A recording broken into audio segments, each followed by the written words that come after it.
Mercury தேவனும் நேர்மையான விறகு வெட்டியும் குழந்தைகளுக்கான நீதிக்கதை. வணக்கம் நண்பர்களே. இன்று நேர்மையின் மதிப்பை கற்றுத்தரும் ஒரு அழகான கதையை பார்க்க போகிறோம். ஒரு அழகான கிராமத்தில் மிகவும் ஏழையான ஆனால் நேர்மையான ஒரு விறகு வெட்டி வாழ்ந்து வந்தான். ஒவ்வொரு நாளும் காட்டுக்கு சென்று மரங்களை வெட்டி அதை விற்று தனது குடும்பத்தை பார்த்துக் கொண்டான். ஒரு நாள் ஆற்றங்கரையில் மரம் வெட்டி கொண்டிருந்த போது அவன் கையில் இருந்த இரும்பு கோடாரி தவறி ஆற்றுக்குள் விழுந்தது.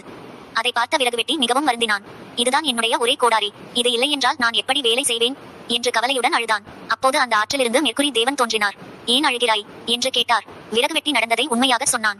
மெர்க்குரி தேவன் ஆற்றுக்குள் சென்று முதலில் ஒரு தங்க கோடாரியை எடுத்து வந்து, இது உன்னுடையதா என்று கேட்டார். விறகு வெட்டி உடனே, இல்லை, இது என்னுடையது இல்லை என்றான்.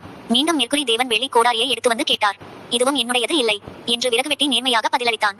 இறுதியாக மெர்க்குரி தேவன் இரும்பு கோடாரியை எடுத்து வந்தார். அதை பார்த்த விறகு வெட்டி மகிழ்ச்சியுடன், இதுதான் என்னுடைய கோடாரி என்றான். விறகு வெட்டியின் நேர்மையை பார்த்த மெர்க்குரி தேவன் மிகவும் மகிழ்ந்தார். அவருக்கு பரிசாக தங்க கோடாரி, வெள்ளி கோடாரி மற்றும் இரும்பு கோடாரி மூன்றையும் கொடுத்தார். விறகு வெட்டி நன்றியுடன் தேவனை வணங்கி மகிழ்ச்சியாக வீட்டிற்கு சென்றான். இன்றைய கதையின் நீதி: நேர்மை எப்போதும் வெற்றியை தரும். பொய் சொல்லாமல் உண்மையாக நடந்தால் நல்ல பலன் நிச்சயம் கிடைக்கும். நன்றி நண்பர்களே. இந்த கதை உங்களுக்கு பிடித்திருந்தால் லைக் செய்யுங்கள், நண்பர்களுடன் பகிருங்கள், எங்கள் சேனலை சப்ஸ்கிரைப் செய்யுங்கள். மீண்டும் ஒரு அழகான நீதி கதையுடன் சந்திப்போம்.